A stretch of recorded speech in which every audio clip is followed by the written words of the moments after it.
Hello friend, this is Rahul. Welcome to my YouTube channel Vats IAS. अभी हम मध्यकालीन भारत का इतिहास पढ़ रहे हैं। इसमें लोदी वंश चल रहा है दिल्ली सल्तनत के अंतर्गत, तो उसी के आगे आज हम चलते हैं। आज हम स्टार्ट कर रहे हैं इब्राहिम लोदी। ठीक है, तो इब्राहिम लोदी के बारे में कुछ इम्पोर्टेंट फैक्ट जान लेते हैं। उसका पूरा नाम देखते हैं, तो उसका पूरा नाम था सुल्तान इब्राहिम लोदी। ठीक है, जन्म उसका कब हुआ था, ये जो जन्म टाइमिंग है उसकी, ये इतिहासकारों को भी एग्जैक्ट मालूम नहीं है इसके बारे में। तो इसलिए उन्होंने 1480 से लेकर 1490 तक का टाइम पीरियड दे रखा है। ठीक है, और उनके अनुसार इस 10 साल के अंदर किसी टाइम किसी सन में उसका जन्म हुआ होगा। ठीक है, तो ये इतिहासकारों ने 1480 से 1490 का टाइम दिया है। ठीक है, एग्जैक्ट जानकारी इतिहासकारों के पास उपलब्ध नहीं है। इसकी मृत्यु की बात करें तो मृत्यु हुई थी 1526 में। कहाँ पे हुई थी? पानीपत के प्रथम युद्ध में बाबर के साथ लड़ाई करते हुए। ठीक है, पानीपत का प्रथम युद्ध जो हुआ था 21 अप्रैल 1526 में हुआ था, बाबर और इब्राहिम लोदी के बीच। ठीक है, आगे इसको पढ़ेंगे। अभी आगे चलते हैं। कब्र इसकी कहाँ पे है? पानीपत, हरियाणा में। ठीक है, शासनकाल की बात करें तो 1526 से लेकर 1517 से लेकर 1526 तक इसने शासन किया था। ठीक है, 9 सालों तक। पिता कौन थे? वेरी सिंपल, बहुत आसान है, सिकंदर लोदी। और इसका राज्याभिषेक कब हुआ था? 1517 में, आगरा में। ठीक है, एकदम सिंपल है। आगे चलते हैं। ये तो थे इम्पॉर्टेंट फैक्ट इब्राहिम लोदी के बारे में। अब इसके बारे में इसकी हिस्ट्री पढ़ते हैं। ठीक है, आगे चलते हैं।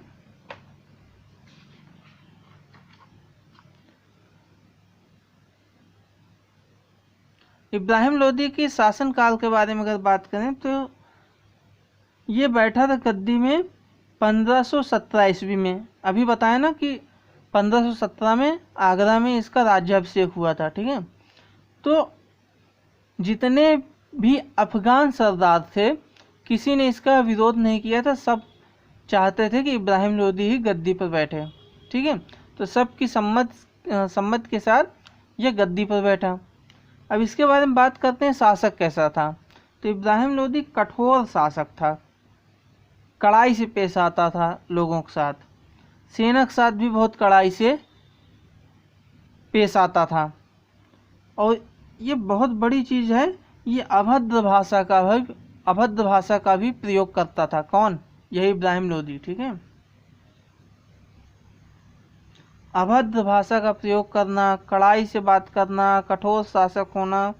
ठीक है, ये सब इसके लक्षण थे, इसके मुख्य गुण थे इब्राहिम लोदी के। और ये डरा धमका कर शासन करना चाहता था लोगों पर। ठीक है, डरा कर, धमका कर, ठीक है, दबा कर लोगों को शासन करना चाहता था। ये एक निरंकुश टाइप का शासक बनना चाहता था ये इब्राहिम लोदी। और यही सब कारण रहे उसकी असफलताओं के। ठीक है, इब्राहिम लोदी बाद में असफल क्यों हुआ? इन्हीं सब कारणों से असफल हुआ। अगर इसकी सफलता के बारे में बात करें तो इब्राहिम लोदी की सबसे बड़ी सफलता मानी जाएगी ग्वालियर की विजय। क्यों ग्वालियर की विजय? क्योंकि सिकंदर लोदी ने भी बहुत प्रयास किया ग्वालियर को जीतने के लिए अपने शासनकाल के दौरान, लेकिन वो कभी ग्वालियर पे फतह नहीं कर पाया था। वो बाद में ग्वालियर को जीतकर राज्य में किसने मिलाया?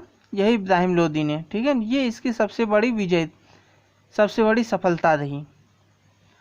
अब बात करते हैं इब्राहिम लोदी के द्वारा लड़े गए प्रमुख युद्धों की। तो इसके 2 युद्ध, 2 लड़ाइयाँ बहुत ही महत्वपूर्ण है, दोनों को याद रखिएगा। जिसमें दूसरी वाली तो सबसे ज़्यादा इम्पोर्टेंट है, पानीपत का प्रथम युद्ध। इसके बारे में अभी चर्चा बाद में होगी। अभी पहला युद्ध देख लेते हैं। पहला युद्ध है घटोली का युद्ध। ठीक है, ये किसके और किसके बीच हुआ?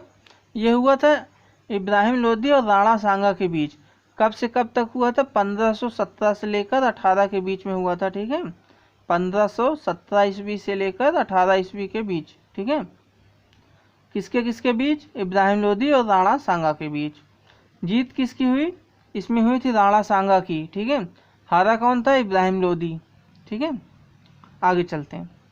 अब पानीपत का जो प्रथम युद्ध है, फर्स्ट बैटल ऑफ पानीपत, ये बहुत ही महत्वपूर्ण, बहुत ही इम्पोर्टेंट लड़ाई है, ठीक है। इसको याद रखना पड़ेगा आपको हमेशा के लिए, क्योंकि यही युद्ध था जहां से दिल्ली सल्तनत का अंत हो जाता है। डेट क्या थी? 21 अप्रैल 1526, लिख दे रहा हूँ। अच्छा लिखा है, ठीक है, पहले से ही लिख रखा है मैंने।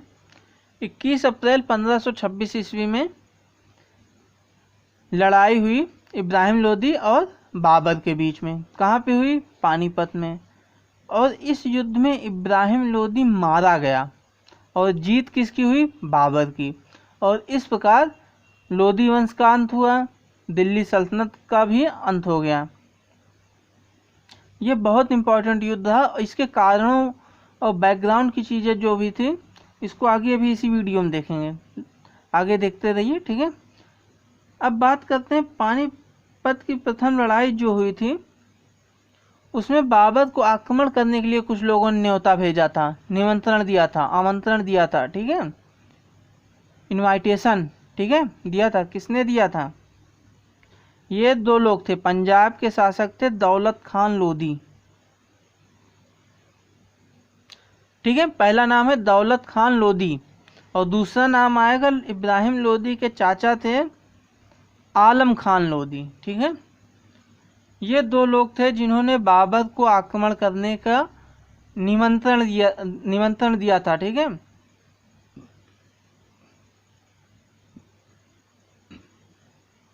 आगे चलते हैं। अब देख लेते हैं कि ये पानीपत का जो प्रथम युद्ध था 1526 में, ये इब्राहिम लोदी हार क्यों गया।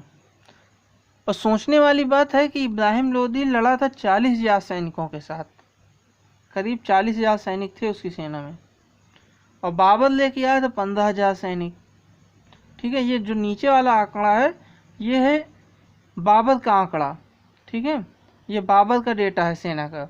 और ये ऊपर वाला जो है, ये इब्राहिम लोदी का है, लोदी लिख रहा हूँ, लोदी मतलब इब्राहिम लोदी, ठीक है।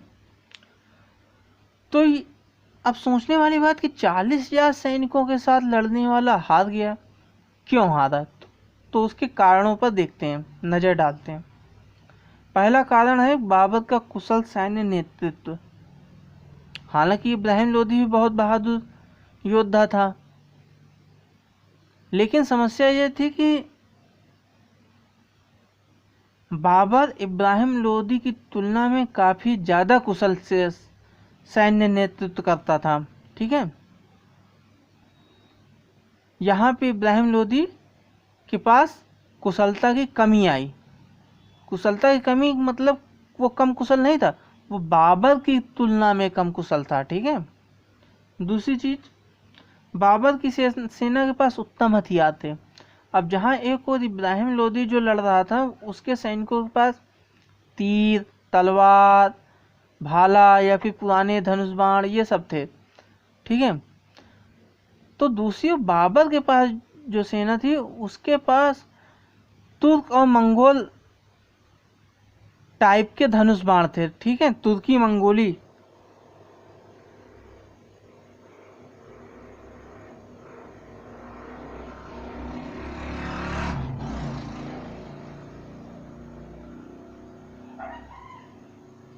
ठीक है, तुर्की मंगोली धनुष बाण थे इसके पास, बाबर सेना के पास। ये काफ़ी एडवांटेज रहा उनके पास इब्राहिम लोदी की तुलना में। और उनके पास सबसे बड़ी चीज़ थी, उनके पास बारूद था। हालांकि बारूद तो कुछ इनके पास भी था, और लेकिन बाबर के पास जो आधुनिक हथियार थे उस समय के अनुसार, ठीक है, बारूद, तोप, ये सब काफ़ी एडवांस थे इब्राहिम लोदी की तुलना में। और उनके पास जो तोपें थी, इनसे उनका सामना ही नहीं कर पाए इब्राहिम लोदी। ठीक है, तो ये भी एक कारण रहा। उनके पास उत्तम हथियार थे, ठीक है, काफ़ी एडवांस, आज की तुलना में नहीं, उस समय के अनुसार इब्राहिम लोदी की तुलना में बाबर के पास एडवांस टेक्नोलॉजी के वेपन्स रहे थे, ठीक है, हथियार। तीसरी बात है अनुभव की कमी। इब्राहिम लोदी ने लड़ा था युद्ध, लेकिन वो गिनती के कुछ युद्ध लड़े थे। लेकिन अगर बाबर के बारे में बात की जाए तो बाबर जो था ये फरगना से चला था स्टार्टिंग में, ठीक है, उज्बेकिस्तान से चला था और हजारों किलोमीटर चलते चलते आया था पानीपत तक भारत में। और इसके साथ उसने यहाँ आने से पहले बहुत सारे युद्ध लड़े थे, ठीक है, तो उन युद्धों का अनुभव जो था बाबर के काफ़ी काम आया। ठीक है, अगला देखते हैं इब्राहिम लोदी की सेना में एकता की कमी। स्वाभाविक सी बात है, निरंकुश शासक हैं, ये अपने अनुसार काम करना चाहते हैं, लोगों को डराते धमकाते हैं, तो एकता की कमी तो आएगी ही आएगी। तो इसलिए इब्राहिम लोदी की सेना में एकता की कमी होना भी एक कारण रहा इब्राहिम लोदी की हार का। ठीक है, अब इस युद्ध के प्रभाव क्या हुए आपको पता होना चाहिए, सिंपल सी बात है, मैंने भी बता भी दिया था, बोला भी था। लोदी वंश का अंत, ठीक है, इब्राहिम लोदी हारा, मारा गया, तो इस प्रकार लोदी वंश का अंत हुआ। और इसी लोदी वंश के साथ साथ दिल्ली सल्तनत का भी अंत हो गया। अब जब यहाँ पे दिल्ली सल्तनत खत्म हुई तो नया वंश शुरू हुआ, मुगल वंश। ठीक है, मुगल वंश की स्थापना हो गई, किसने किया है? बाबर ने। ठीक है, बाबर ने मुगल वंश की स्थापना कर दिया। आगे चलते हैं, अब देखते हैं लोदी वंश के पतन के कारण। ठीक है, लोदी वंश का पतन क्यों हुआ? हालांकि लोदी वंश का पतन के बारे में तो अधिकतर लोग यही बता देंगे कि लोदी हार गया इसलिए इसका पतन हुआ, लेकिन लोदी वंश का पतन और लोदी की हार दोनों के कारण अलग अलग हैं। हालांकि काफ़ी समानताएं भी हैं दोनों चीज़ों में, लेकिन दोनों अलग अलग टॉपिक हैं, इसको समझ के लिखना पड़ेगा आपको अगर मेंस में आ जाता है तो। ठीक है, लोदी वंश के पतन के कारण के बारे में अगर बात करें तो सबसे बड़ा कारण यही है, जो इब्राहिम लोदी था ये उग्र स्वभाव का था। मैंने स्टार्टिंग ये सारी चीज़ें बता दिया, वो लड़ाई झगड़े करता था, मतलब बात बात पर गुस्सा हो जाना, सैनिकों से अच्छे से पेश मत आना, अभद्र भाषा का प्रयोग करना, डराना धमकाना, ये सारी जो चीज़ें थी ये एक अच्छे शासक के निगेटिव पॉइंट हैं, और ये सारी चीज़ें इब्राहिम लोदी में थी। तो ये सारी चीज़ें इब्राहिम लोदी के खिलाफ गई। जनता में गुस्सा बढ़ा, सैनिकों में गुस्सा बढ़ा, सरदारों में गुस्सा बढ़ा। ठीक है, इन सब बातों से। अगला कारण देखते हैं दूरदर्शिता और योग्यता में कमी। ऐसा नहीं कि इब्राहिम लोदी एकदम अदूरदर्शी था, बिल्कुल दूरदर्शिता नहीं थी, बिल्कुल अयोग्य था, ऐसा कुछ नहीं है। लेकिन हाँ, ये है कि सिकंदर लोदी और बहलोल लोदी की तुलना में ये काफ़ी कम दूरदर्शी था, काफ़ी कम योग्य था, सिकंदर लोदी और बहलोल लोदी की तुलना में इब्राहिम लोदी। ठीक है, आगे चलते हैं। अब सिंहासन पर बैठने के लिए उत्तराधिकार के युद्ध हो रहे थे लोदी वंश में, इसके लिए भी लड़ाइयाँ हो रही थी, युद्ध हो रहे थे कि कौन सिंहासन पर बैठेगा। हालांकि इसको रोकने के लिए सिकंदर लोदी ने राज्य का विभाजन भी किया था। एक एग्जाम्पल मैंने लिख दिया यहाँ पे, राज्य का विभाजन किया और अपने बेटों के बीच राज्य को बांट दिया। तो इस क्रम में क्या हुआ कि जो इब्राहिम लोदी का जो छोटा भाई था वो था जलाल, तो जलाल को जौनपुर दे दिया गया कि तुम जाओ वहाँ शासन करो। लेकिन इब्राहिम लोदी ने क्या किया, युद्ध किया और जौनपुर को कब्जे में ले लिया। ठीक है, तो इस तरह से कई सारे युद्ध होते रहते थे। ठीक है, तो ये भी कारण बना लोदी वंश के पतन का।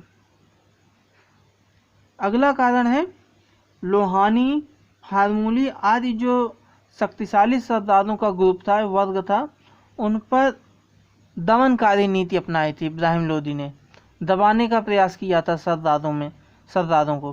तो इससे सरदारों में इब्राहिम लोदी के प्रति काफ़ी हीन भावना उत्पन्न हो गई, काफ़ी ज़्यादा रुष्ट हो गए, क्रोधित हुए। तो ये सारी बातें भी इब्राहिम लोदी के पतन का कारण बनी।